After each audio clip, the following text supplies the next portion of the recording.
Lamentes el hombre en su pecado. Si hay algo que nosotros nos debe de preocupar es el pecado. Y leímos el libro de Lamentaciones que lo escribió Jeremías. Estudiemos las escrituras. Lamentaciones capítulo 3 versículo 39. ¿Por qué se lamenta el hombre viviente? Laméntese el hombre en su pecado.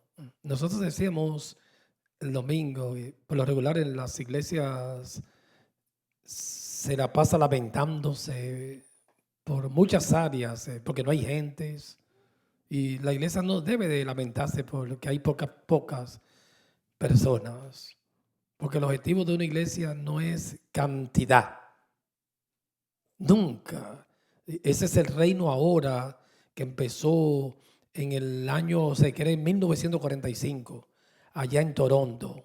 Reino ahora, prosperidad y cantidad. Entonces se tergiversó la palabra. Es calidad, hermano.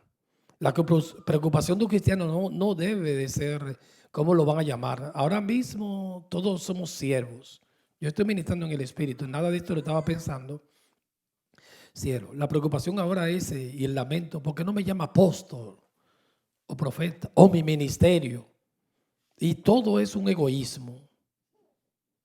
Un egocentrismo. En concentración en uno mismo, en su provecho personal. Y la preocupación de un creyente es esa, lamentarme por mis pecados. Cuando yo soy un malcriado, ustedes jóvenes, niños, eso me debe de preocupar para no caer en un cuadro de insensibilidad, como le llaman los psiquiatras, psicopático. Eso sí me debe de preocupar. Hay algo que a mí me preocupa cuando yo no estoy sirviendo. Eso me preocupa. No el ministerio. La iglesia hoy en día eso no le preocupa, al contrario, se alegra en no servir. En lo individual, en las iglesias, porque es tanto que ha sido bombardeada, se preocupa mucho ese. Hay gente que yo lo he visto llorando, amados, llorando, porque no fluyen. Ay, que yo quiero fluir como tú. Pero ese es el espíritu de Satanás, porque ¿y para qué quiere fluir? Es para que lo vean y lo adoren. Un siervo no puede hablar así nunca. Yo escuché una buena hermana que en una congregación cuando salimos, y ella decía, yo estaba muy nuevo, comenzaba a servirle al Señor. Ay, yo quisiera ser como el apóstol tal, que tiene todos los dones, y como la iglesia de Corintios, era la iglesia más carnal y que estaba más lejos de Dios en cuanto a la relación, hermanos. La posición estaba cerca, porque lo cubrían con la justicia de Cristo. Pero en cuanto a su comportamiento, porque Dios el pecado no lo puede ver, estaba lejos. Era una iglesia que estaba llena de contaminación y pecado. Y tenía todos los dones. Entonces la preocupación de esa iglesia, como leímos el domingo en 1 Corintios, con aquel caso de inmoralidad juzgada, 1 Corintios 5, no debe de ser el ministerio, ni si se llena, etcétera, etcétera, o cuánto dinero hay en el banco. La preocupación debe de ser el pecado. Cuando yo no estoy sirviendo, no quiero ayudarle al hermano, digo, ¿qué es lo que me pasa? Eso me debe preocupar y me lo debo de lamentar. Porque yo tengo un objetivo en mi vida y usted también, que es terminar la carrera. No es una carrera de velocidad, de resistencia. No es competir con el otro. A veces hay pastores que dicen, no, que tiene que tener cuidado, coger ese texto de Pablo, terminar la carrera, porque no te mandó, en la carrera se compite. Eso es en la carrera que se compite.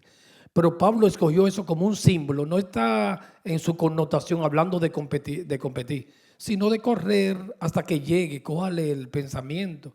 Entonces él quiere que corramos la carrera con gozo.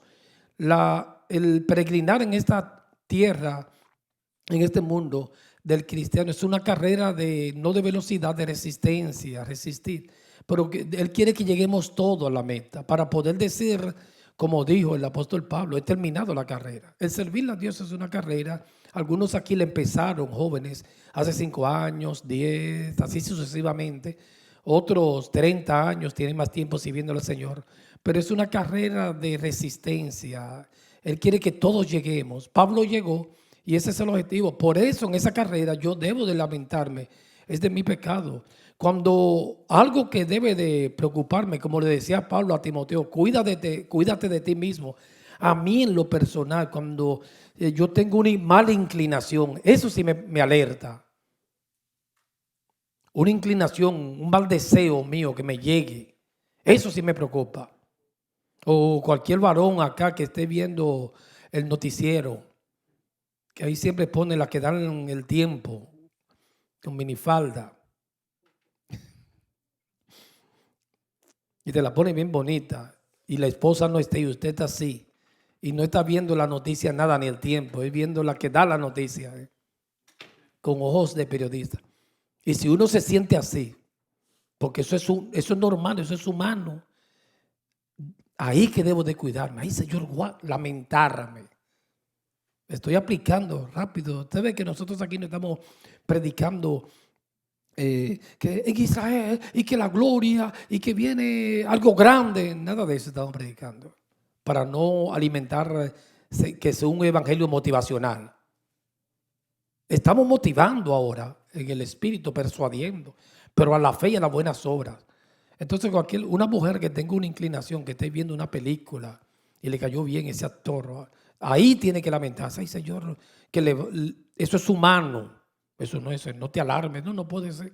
No, tenemos una carne aquí, una naturaleza, la imagen de Satanás, aunque tenemos la imagen de Cristo. Entonces una inclinación un día, que alguien una vez que probó la marihuana y se levantó un día como con un deseo de darse como le dicen en Jamaica, un porro.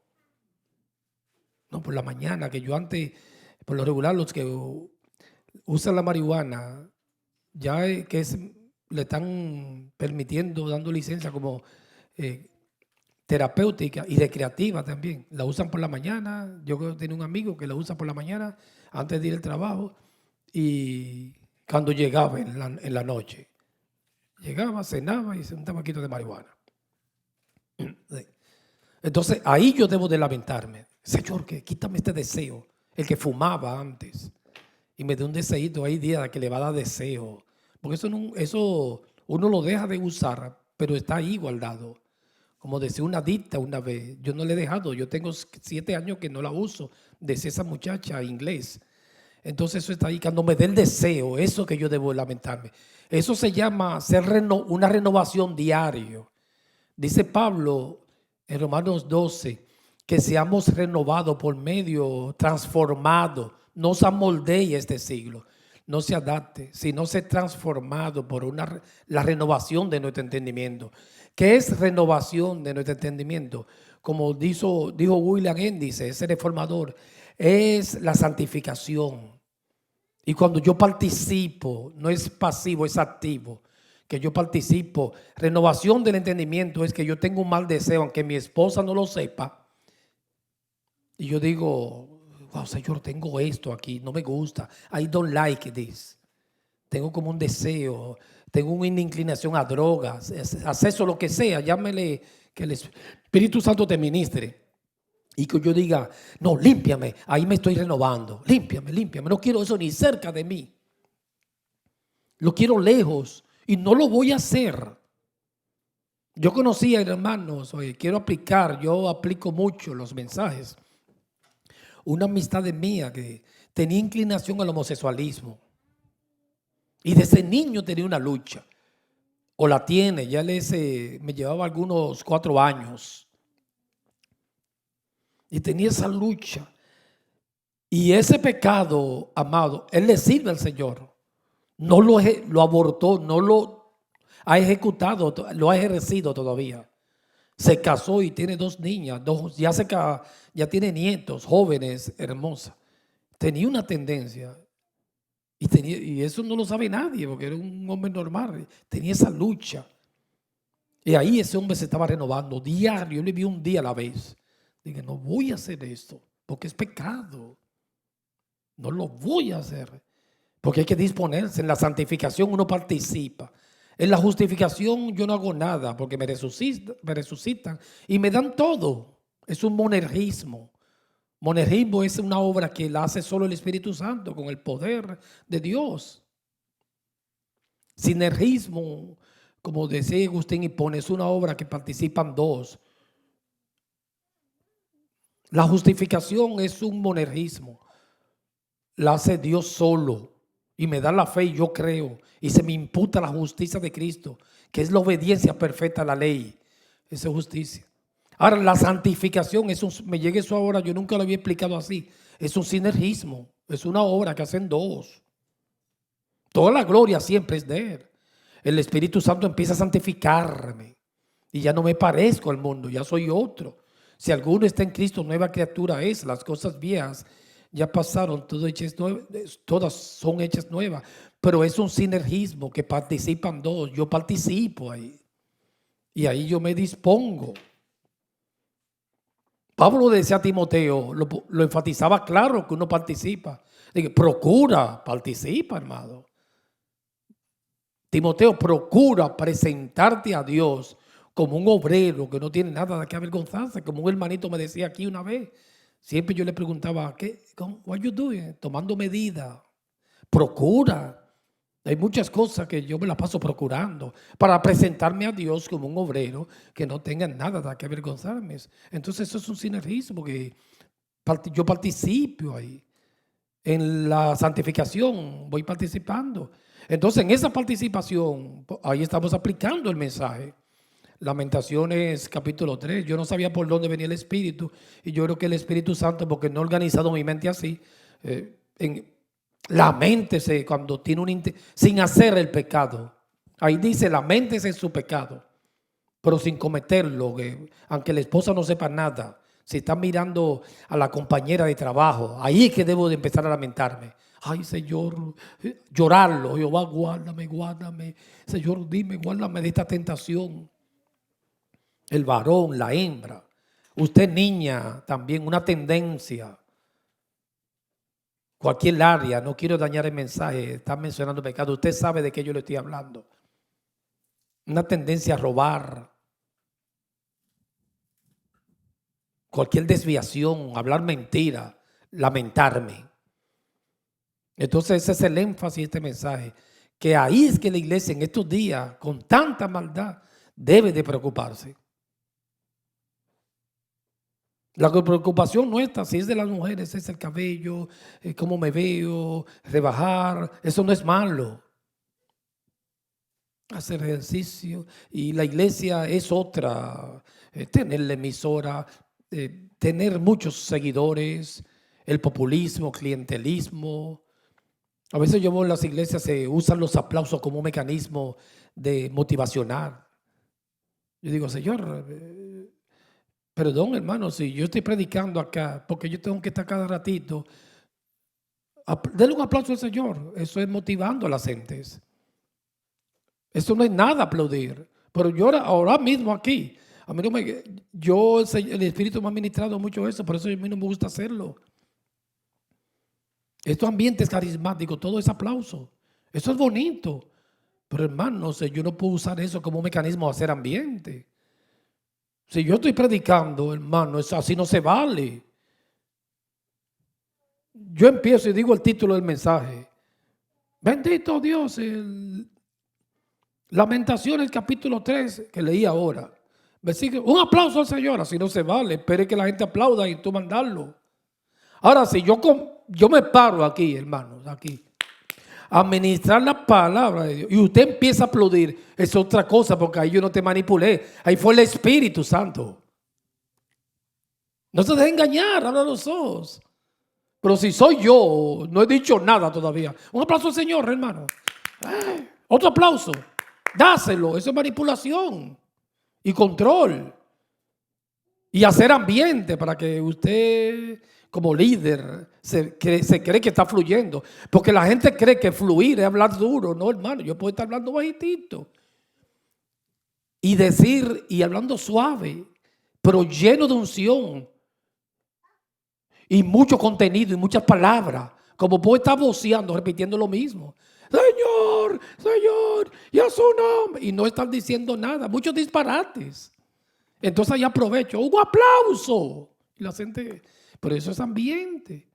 No es necesariamente un predicador, tiene que estar pidiendo aplauso, porque que no se vale, eso es él que lo está pidiendo. Que lo haga el pueblo, sí. Un aplauso espontáneo con una palabra que usted diga y la gente empiece a aplaudir a Dios ahí se vale, pero no yo, hermano, dije un aplauso. Eso es truco, déjese de truco. Las iglesias están llenas de los magos de Egipto, de Janes y Jambres, que resistieron a Moisés, imitaron las 3 primeras plagas. Esto es sin truco, ministre ahí y no tiene que haber mucho ruido, tampoco estridencia. El Señor lo que quiere es unción y que la iglesia esté llena del Espíritu Santo. Una iglesia, porque no haga mucho ruido, como están ustedes calladitos ahí, no está muerta. Pueden estar más quebrantados que cualquier bulloso, hermano.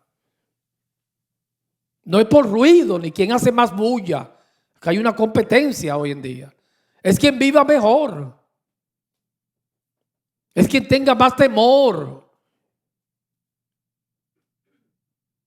Y la iglesia de hoy en día debemos de lamentar, no es en el pecado, no en que no hay gente, no es que no progreso, no es en el dinero, es en el pecado. Porque ese movimiento que empezó en el 1945, en los años 60, del reino ahora, que nosotros, Jesucristo dijo, el reino de los cielos entre vosotros está, pero es un reino espiritual. Entonces las bendiciones de Israel dijeron que pasaron, fue transferida a la iglesia y toda la bendición de Israel como pueblo es diferente a la de la iglesia, hermano. Aquella es física, la de la iglesia es espiritual. Y el Israel de Dios es la iglesia porque ya unió los 2 pueblos.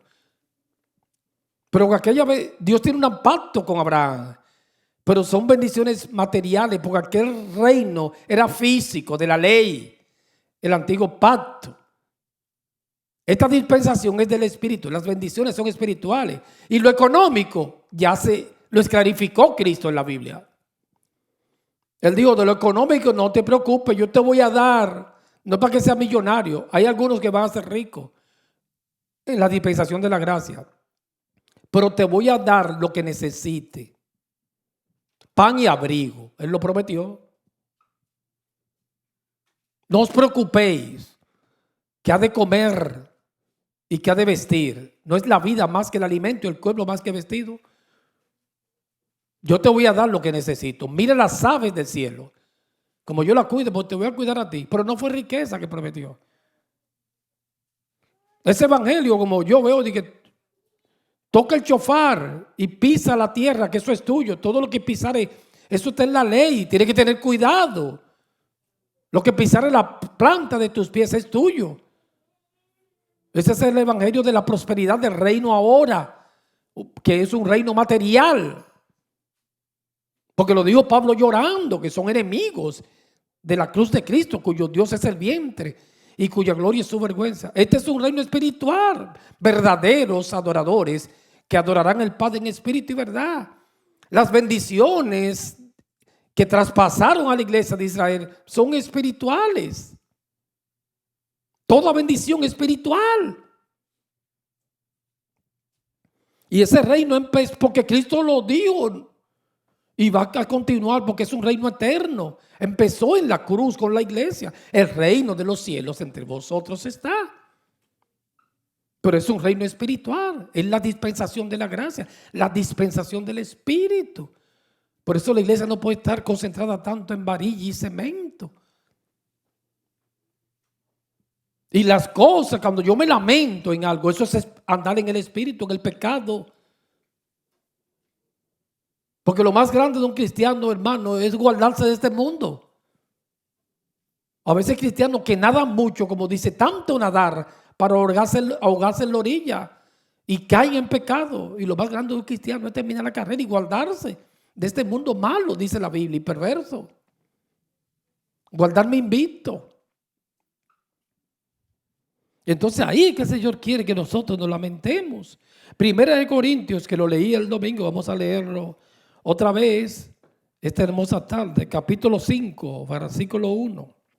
Yo antes, amado, se me llega ahorita, yo antes una vez recuerdo me la pasé, pero un tiempo muy extenso, lamentándome porque no hablaba lengua. ¿Usted sabe lo que es eso? Y yo no hablo lengua, amado. Llegué a querer forzarla y como, pero yo no hablo lengua. Y la palabra dice que si yo lo dudo, yo no sé mucho ese don, no me voy a meter en ese lío. No sé si aquí hay alguien que habla lengua, no sé. Yo un día vi a Ricky como, pero yo, no, Ricky no habla lengua. Pero hermano, no sé. Y me la pasaba lamentándome por un don. Digo, ay Señor, bautízame en el Espíritu, pero por ignorancia. El Señor me decía, pero ya tú estás bautizado, mi hijo. Son falsas enseñanzas. Una persona, un cristiano, desde que nace de nuevo, porque hay un solo bautismo. Cuando me hacen nacer de nuevo, yo fui bautizado. Otra vez en un tiempo, pero eso es lo que me enseñan, el ambiente. Que te use Dios para que te sirva y te adoren. Había un hermanito, yo lo he dicho aquí, que tenía un don de profecía. Así dice el Señor. Y yo quería ser así también. Me la vendaba. Ay, si yo tuviese ese don. Y yo no tengo ningún don, decía. Y empezaba a lamentar. Y aquí estamos estudiando la Biblia. Dice Dios que lamentémonos en nuestros pecados, nuestros errores. Porque eso es falsa enseñanza. Me preocupaban mucho los dones. Y siempre cómo uno va a fluir cuando uno ora. Y cuántos lamentos en las iglesias. Laméntese su pecado. Entonces, 1 Corintios 5:1 dice, de cierto se oye que hay entre vosotros fornicación, y la fornicación, cual ni aún se nombra entre los gentiles, tanto que algunos tienen las mujeres de su padre. Yo voy a leer esto rapidito porque ya nosotros lo leímos el domingo pasado. Y vosotros estáis envanecidos, son arrogantes.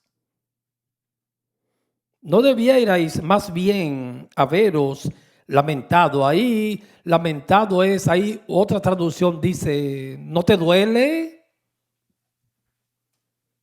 A toda la iglesia no le importaba ese pecado de ese muchacho que convivía con la madrastra, la mujer de su padre.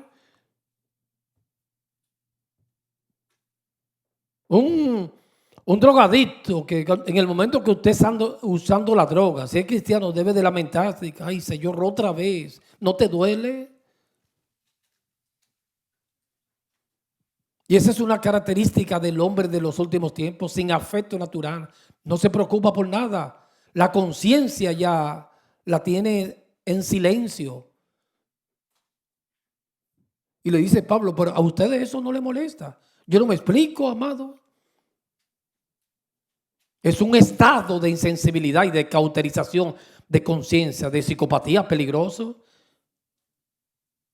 Yo he visto pastores y situaciones que hemos vivido, amados pastores que bajan del altar a salir con una hermana en adulterio y no se preocupa, porque una persona íntegra, un pastor una vez se suicidó porque solamente lo encontraron en el internet.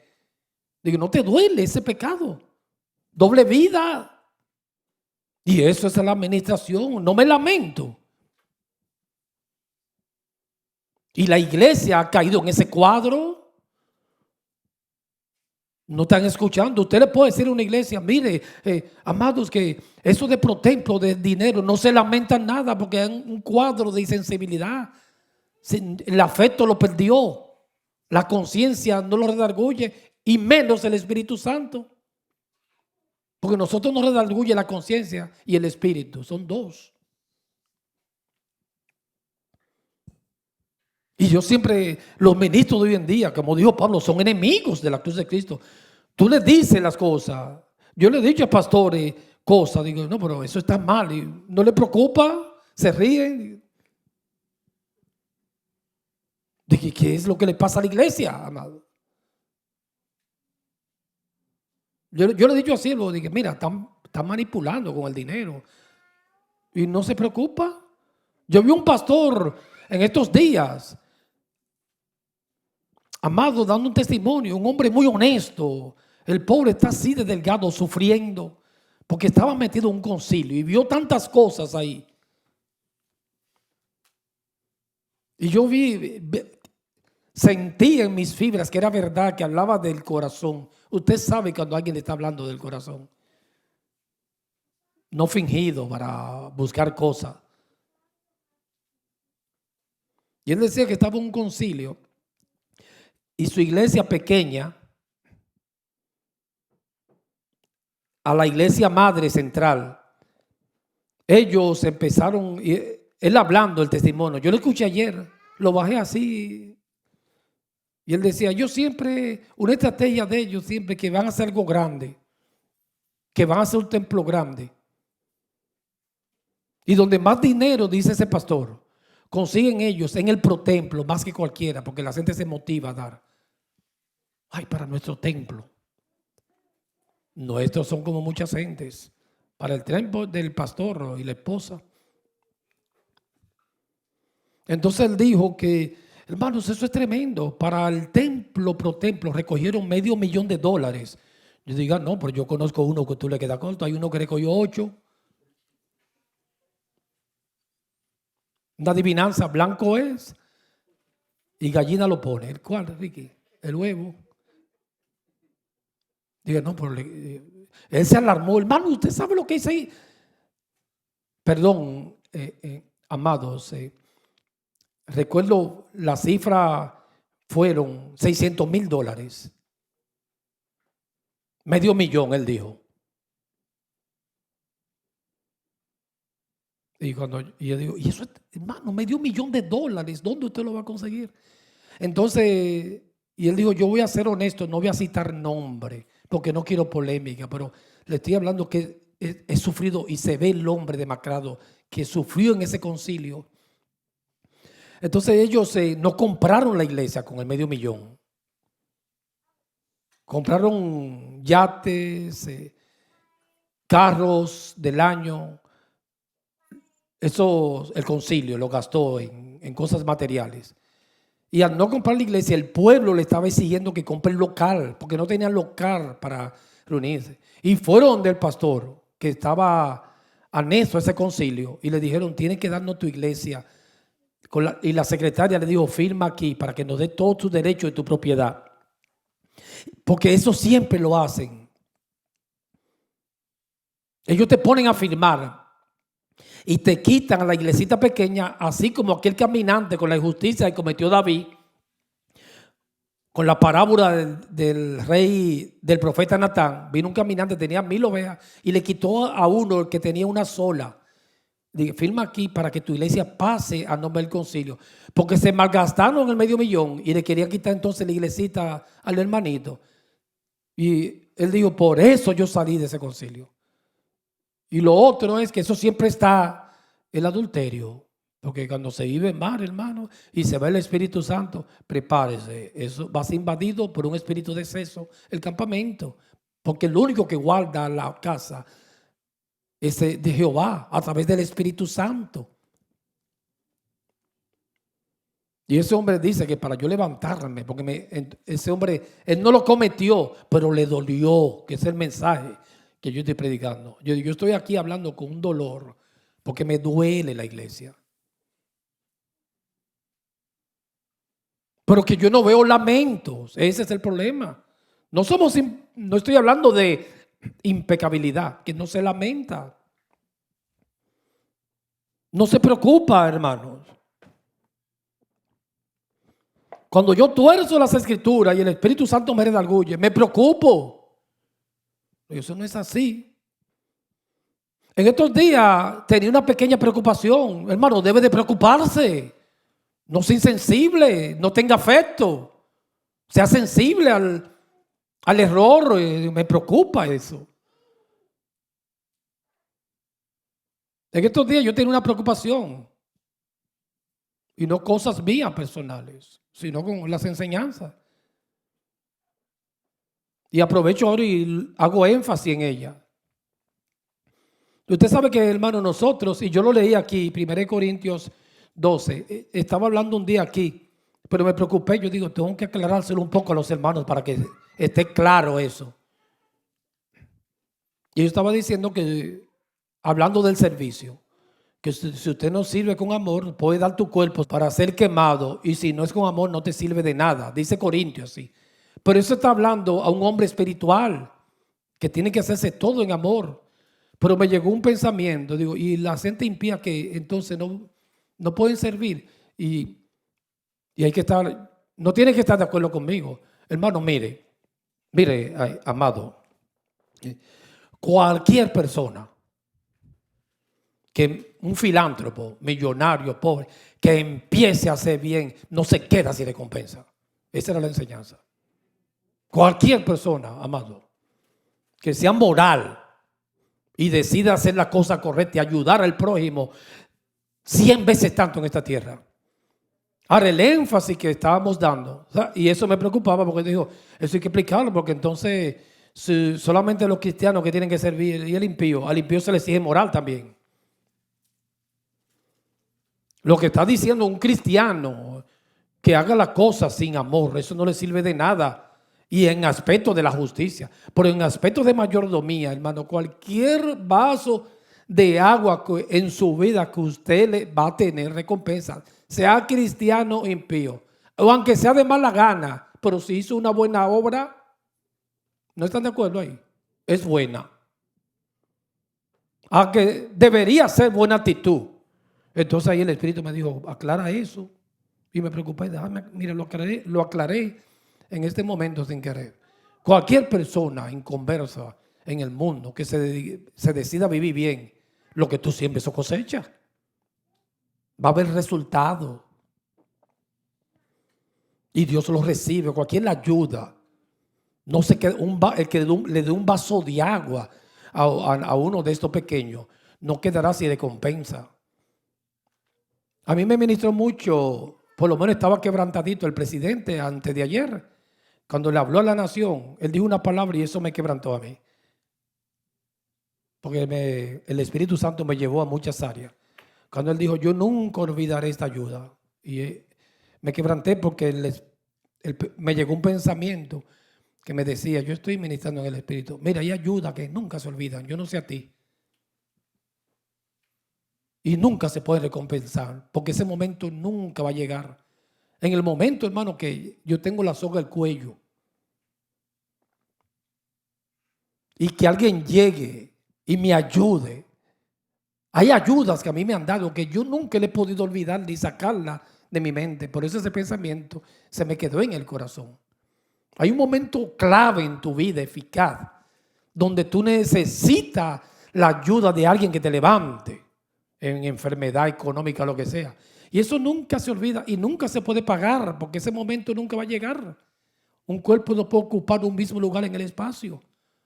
Dos cuerpos. Y hay actos de los seres humanos de misericordia que a ti te han hecho y a mí me han hecho que yo nunca lo podré pagar, porque llegué en el momento más difícil de mi vida y me dieron el vaso de agua. Cristo, cuando llegó a mi vida, fue en el momento más difícil, más oscuro, que ya yo quería la muerte. Y me rescató. Nunca olvidaré ese momento. Y hay ayudas en tu vida que usted nunca la va a olvidar. Eso es lo importante de servir.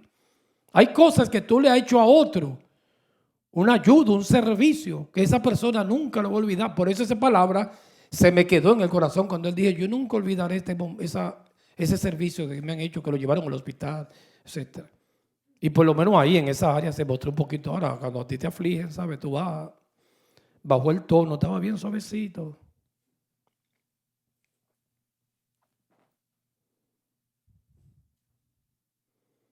Y esa es la realidad. Por eso cualquier servicio, cualquier buena obra que el hombre haga en cuanto a mayordomía es recompensada. Ahora, el servicio del cristiano debe ser por amor. Pero si no lo hace por amor y da un servicio, el Señor lo ve. Es una siembra. Y que Dios quiere en nosotros y en la iglesia estos días, hermanos, sensibilizarla. Que se preocupe por los errores doctrinales, que me preocupe. Si estoy frío, no estoy sirviendo, ahí es que yo debo lamentarme. No si fluyo, sí o no. Eso no es problema mío, eso le toca a Dios. No mi ministerio. No se me debo lamentar en eso. No si la iglesia se llena, eso no son lamentos de un cristiano. O está vacía. No en el dinero del banco, eso no debe, porque es un reino espiritual. Y lo que se necesita algo para vivir aquí, pero Dios se va a encargar de eso. Entonces, cuando un hombre, el temor le va llegando al corazón, va a haber cosas que la va a dejar de hacer en la iglesia. Nosotros en muchos malos vicios lo hemos dejado de hacer. A la iglesia hay que enseñarle bien. No se puede estar con un hombre iluminado que es profeta. Los profetas, en Efesios 2:20, la iglesia está, ya el fundamento, hermano, ya está hecho. Efesios 2:20 dice que la iglesia está edificada sobre el fundamento de los profetas, los apóstoles y profetas del Antiguo Testamento y del Nuevo. Y la principal piedra es Cristo y las columnas. Pero eso de ahora que se está predicando, el reino ahora y la restauración del ministerio profético como sucesores, los apóstoles no tienen sucesores. Se cree que no fue Matías, que Pablo, porque una característica para una persona ser fundamento de la iglesia y un edificio no puede tener los fundamentos, era haber caminado con Cristo y ver la resurrección. Y Pablo vio, como dicen algunos, la resurrección, pero vio a Cristo cuando lo llevó al tercer cielo. Entonces se cree que el sustituto de Judas fue Pablo, no Matías, el que eligieron en Hechos 1. Pero no voy a entrar en esa discusión. Lo que quiero decir, que el fundamento ya está puesto, dijo Pablo. Estos hombres de ahora, apóstoles y profetas, han surgido. Y primer edificio en toda la historia de la humanidad que le están poniendo un nuevo fundamento. El fundamento se pone una sola vez. No tiene sucesores. Ya el edificio está terminando. Somos piedrecitas en la cúspide. Entonces, cuando usted ve un hombre de estos hombres, cuidado con ese espíritu. No, que yo soy profeta. Hermano, ya los profetas como fundamento en la iglesia. Ahora que usted diga que tiene el don profético, está bien. Pero ellos dicen que son sucesores de los apóstoles, porque se necesita un profeta vivo y esos murieron. Eso es un error en la iglesia. Que contaminada está. La inspiración divina, el canon se cerró. Entonces ellos son los iluminados que le hablan a ellos para decirle al pueblo, y el pueblo va a esperar lo que ellos le dicen, lo que va a pasar en el año tal, etcétera. Son errores. Y yo digo, pero no se lamentan. Todos en el nuevo pacto, hermanos, ahora somos siervitos. Y usted diría, pero el profeta no existe. Hermanos, somos siervos, no son títulos ya.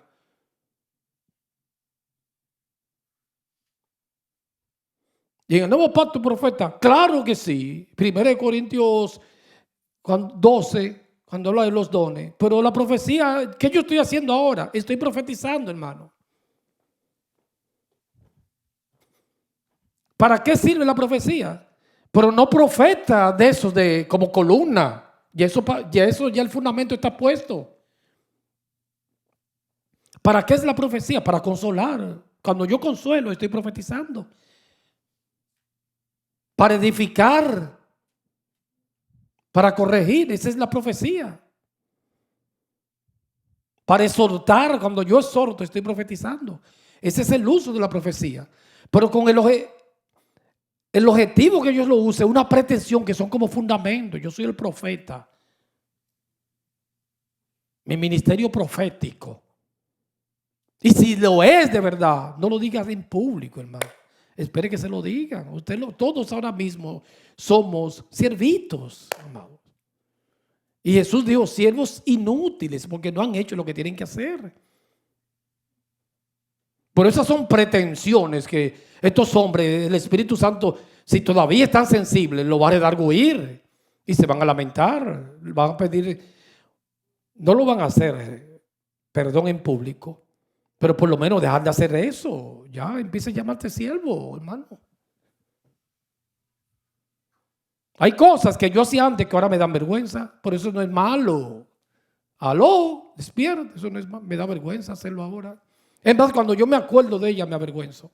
Por eso está bien, me tiene que doler. Seré yo un psicópata. Y ay, Señor, gracias que yo antes tenía ese vicio en el ministerio y ya no lo estoy haciendo. Gracias, papá, gracias. Que ahora me da vergüenza. Y con la doctrina, con todos esos vicios que han entrado, las pretensiones que tienen estos líderes, nos debe de avergonzar. Cuando el Espíritu Santo si son sensibles todavía el Espíritu, lo redarguya, se van a avergonzar. Digo, no voy a hacer eso más. Quizá me dé mucha vergüenza pedir perdón en público porque no lo van a hacer. Pero no lo practico más. No, ese mal vicio no lo hago más. Hay que vivir corrigiéndose. Ese es el caminar con Dios, corregirse. Digo, no, voy a corregir eso. En la iglesia, esta mala maña, lo voy a corregir. Voy a tomar medidas. Un error, me tengo que lamentar, porque entonces es un peligro, la conciencia se me cauterizó, entonces me tiene que afectar, me tiene que molestar, ¿qué yo he hecho? Como dijo David cuando fue Natán y lo confrontó con el pecado contra Jehová.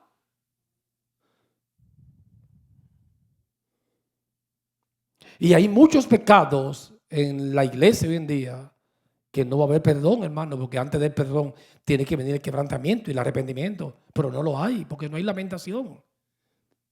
Todo está bien. Hay que seguir ese camino que se ha escogido, hay que seguir el edificio, el vivir bien, el profético, apostólico, está bien. Y no se quiere hablar de siervos. Entonces sigo leyendo 1 Corintios 5:2. Y vosotros estáis envanecidos, que es el estado de la iglesia hoy en día. No debierais, más bien que haberos lamentado. Yo puse dolido, una traducción. Entristecidos. Con ese pecado de adulterio. Angustiados, avergonzados, le puse ahí. Diferentes traducciones. Dice, el pecado me debe de avergonzar. Una mala práctica me debe de doler.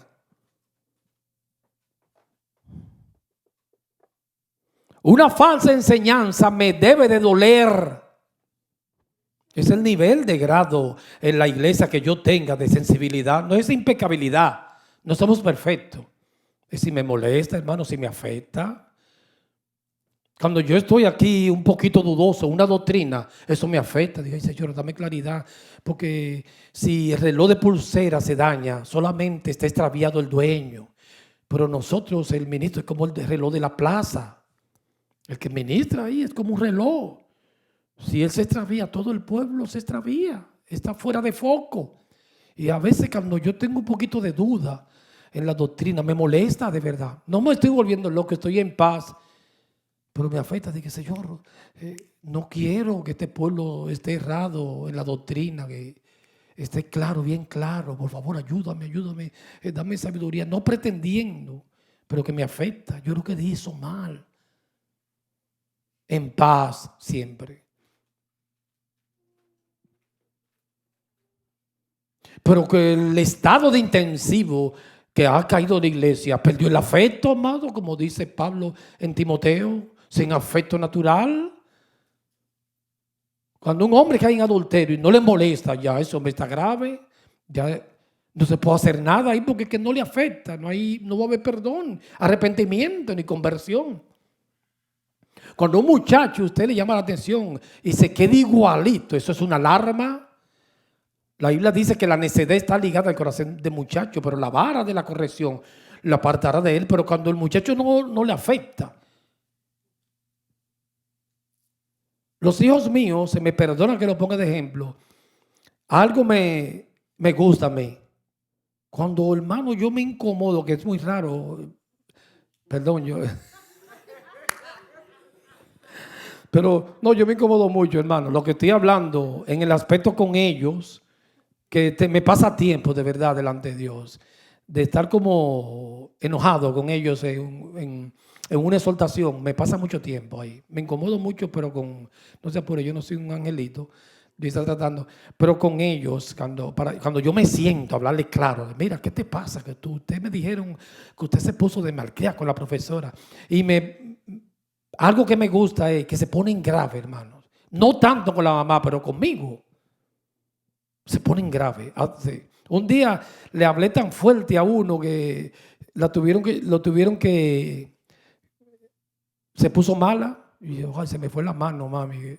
Pero sin darle que le hablé, usted sabe, usted ha visto me ha visto que mi vida, que ha sido, porque así yo le hablo con la palabra, entregada al Señor. ¿Cómo tú vienes a ser tan irrespetuoso? Usted me ha visto eso a mí. No, papi, pero que y se puso mala. Y digo, por lo menos eso está bien, porque hermano, soy un niño que usted la amonesta y se queda igualito.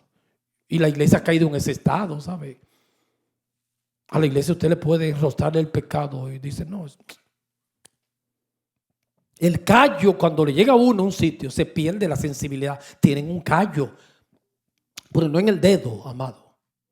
Aquí en la conciencia, en el corazón. Un callo. Siguen ministrando. Pero es de labios, pero hay un callo. Y el hombre de Dios tiene que estar presto a lamentarse en cualquier momento por sus pecados y los errores y desviaciones, pero que se ha perdido el afecto. Le ruego a Dios, aquí muchos padres jóvenes con los hijos, hermanos amados, tómele la temperatura por ahí, cuando usted lo exhorte, la actitud. Digo, este muchacho no se está lamentando, no le importa nada. Aunque esté mal, pero si el niño, el jovencito, se preocupa, usted preocupado que le estoy haciendo esto a mi papá y a mi mami en la casa, hay algo, buena señal.